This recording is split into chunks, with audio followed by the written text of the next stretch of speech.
अध्याय 159 बड़ों के साथ नोकझोंक। अल्फांसो का फैसला। थप्पड़। अंबर ने उसकी पीठ पर थप्पड़ मारा। उसके चेहरे पर भारी झुंझलाहट थी। आउच! वह किस लिए था, एम्बर? उसने दर्द से कराहते हुए पूछा। क्या आप मुझसे मजाक कर रहे हैं? क्या आप उम्मीद करते हैं कि जीवन और मृत्यु की लड़ाई के दौरान राक्षस आपकी तथाकथित नैतिकता और शिष्टाचार का पालन करेंगे? उसने गुर्राया। क्या आपको लगता है कि वे कहेंगे, ओह, यह मिस्टर अल्फांसो है, महान मानव। हम उससे समूहों में नहीं लड़ सकते। आइए एक एक करके उससे लड़ें। क्या तुम्हारे पास भी दिमाग है? एम्बर ने आवाज उठाए। वह अपनी ओर से इस तरह के दयनीय बहाने से स्पष्ट रूप से नाराज था। मैंने ऐसा कभी नहीं सोचा। अल्फोंसो लाल हो गया जबकि उसने उसके आरोपों से इनकार किया। यह अलग है, यहाँ हम बड़े के साथ उचित बातचीत कर रहे हैं।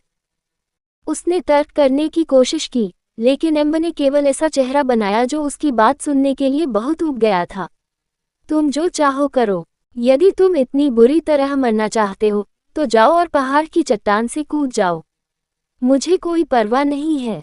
उसने गॉन्टलेट्स उठाते हुए, उन्हें पहनते हुए कहा। उसकी उंगलियां चमड़े की पट्टियों के चारों ओर कस गईं, वो सफ़ेद हो गए। वह भी उस बुजुर्ग से लड़ने गई, जिसने उसके सुस्त मुखों को आसानी से रोक दिया। एवलिन भी आगे आई। उसने अपना कटाना लहराया और अपनी तलवार से वार करते हुए बुजुर्ग के खुले स्थानों पर ध्यान केंद्रित किया। स्विश! बजना। हालांकि सिगफोर बिल्कुल भी नहीं हिला और उसे अपने भाले से रोक दिया। जब वह एवलिन की तलवार को रोक रहा था तो अचानक ओलिवर पीछे से उस पर कूद पड़ा। उसने सिगफोर के सिर पर निशाना साधा। सिगफोर ने उसे महसूस किया और अपना सिर पीछे की ओर झुकाया, जिससे ओलिवर की तलवार उसके पास से केवल एक बाल की दूरी से गुजर गई। धिक्कार है लड़के, वह सचमुच मारने आ रहा है। सिगफोर मुस्कुराया। उन्हें उस प्रकार की निर्णायकता और निर्ममता पसंद थी। एक तेज खंजर उसकी गर्दन के पीछे की ओर उड़ता हुआ आया। सिगफोर ने अपना खाली हाथ उसकी पीठ के पीछे ले जाया और 2 उंगलियों से खंजर को पकड़ लिया। बुरा नहीं है, उसने खंजर फेंकते हुए सोचा और कुछ दूरी पर खड़ी नादिया की ओर देखा। उसकी आंखों में कोई भाव नहीं था। जैसा कि मिस्टिक पर्च कबीले के उत्तराधिकारियों से उम्मीद की जाती थी, वह हमेशा इतना निर्दयी और उदासीन होता है। बुरा नहीं है, उसने सोचा और खंजर दूर फेंक दिया और कुछ दूरी पर खड़ी नादिया की ओर देखा। उसकी आंखों में कोई अभिव्यक्ति नहीं थी। जैसा कि मिस्टिक पर्च कबीले के उत्तराधिकारियों से अपेक्षा की जाती थी, वे हमेशा इतने निर्दयी और उदासीन होते हैं। उन्हें इस कुल की वह विशेषता बहुत पसंद आई। वे अपने शत्रुओं को मारने में कभी नहीं हिचकिचाते थे। हालांकि उनके सिद्धांत मिस्टिक पर्च कबीले के सिद्धांतों के साथ अच्छी तरह से मेल नहीं खाते थे, फिर भी उनके मन में बाद वाले के लिए कुछ हद तक प्रशंसा थी। ये स्पष्ट था कि उन्हें नफरत थी कि जीत हासिल करने के लिए वे अपने सहयोगियों और साथियों की बलि भी चढ़ा देंगे, लेकिन स्थितियों और रणनीति में उनकी निर्णायक क्षमता सर्वोच्च थी। डैनियल ने उस पर दोबारा हमला किया। इस बार सिगफोर ने उसके पेट पर लात मारकर उसे वापस फेंक दिया। पफ! डैनियल ने कुछ थूक खांस लिया क्योंकि उस लात के साथ उसके फेफड़ों में हवा लगभग गायब हो गई थी। उन्होंने खुद को स्थिर करने के लिए लगातार गहरी सांसें लीं। उनकी क्षमताओं और शक्ति में इतना अंतर होने पर उन्हें निराशा हुई, लेकिन उन्हें पता था कि इसका कोई मतलब है। अन्यथा सिगफोर पहले स्थान पर उन्हें पढ़ाने के लिए कैसे योग्य होता।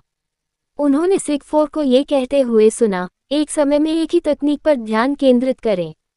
चतुराई से काम न करें और एक ही बार में सभी का उपयोग न करें। आप अभी जैसे हैं वैसे मुझे हरा नहीं सकते। इसलिए उस विचार को अपने दिमाग से निकाल दें और खुद को बेहतर बनाने पर ध्यान केंद्रित करें।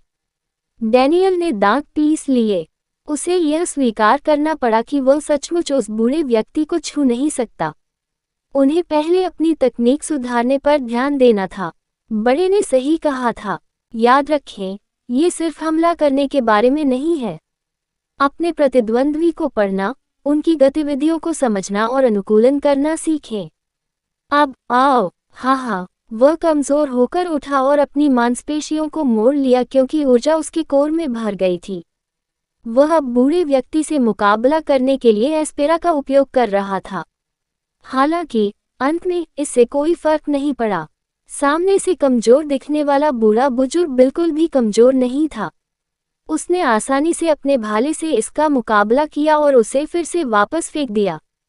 इतनी आसानी से लपेटा जाना बहुत निराशाजनक था। बाकी लोग भी डैनियल के लिए नहीं रुके और अपने खुद के हमले शुरू कर दिए, जबकि सिगफो ने उन्हें रोक दिया और पीछे हट गए। उनके चेहरे पर पसीना बह रहा था, जो गंदगी और मामूली चोट के खून के साथ मिल रहा था।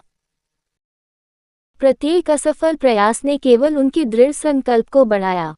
केवल अल्फांसो ही अजीब था, जो असहजता से बगल से देख रहा था। अंबर के शब्द उसके कानों में लगातार गूंजते रहे। शायद वह इस बात से इनकार करना चाहता था कि वह सही थी। अपने होंठ चबाते हुए उसने उन्हें सिगफोर के मार्गदर्शन में प्रशिक्षण लेते देखा, बावजूद इसके कि उन्हें बूढ़े बुजुर्ग के साथ प्रतिस्पर्धा में अनुचित लाभ मिल रहा था। उसने भाले को अपने हाथ में कसकर पकड़ लिया, उसकी पोरें पीली पड़ गईं। वह हर पल को परस्पर विरोधी भावनाओं के साथ गुजरता हुआ देखता था। उनके दिमाग का एक हिस्सा कूदकर अपने दोस्तों के साथ शामिल होने को कह रहा था, जबकि उनका दिल जिद्दी बना रहा और प्रशिक्षण के ऐसे कच्चे तरीके का पालन करने से इनकार कर दिया।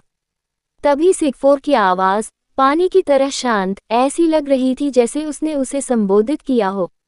सोचने की कोई बात नहीं है। यदि आप मानते हैं कि मैं आप जैसों से हार जाऊंगा, तो मैं यूं ही सीमा पार का अनुभवी नहीं बन जाऊंगा। यदि आप वास्तव में ऐसा सोचते हैं, तो आप बहुत मूर्ख हैं। ये शिष्टाचार नहीं है, लेकिन युद्ध के दौरान अपने प्रतिद्वंद्वी को कम आंकना अशिष्टता है।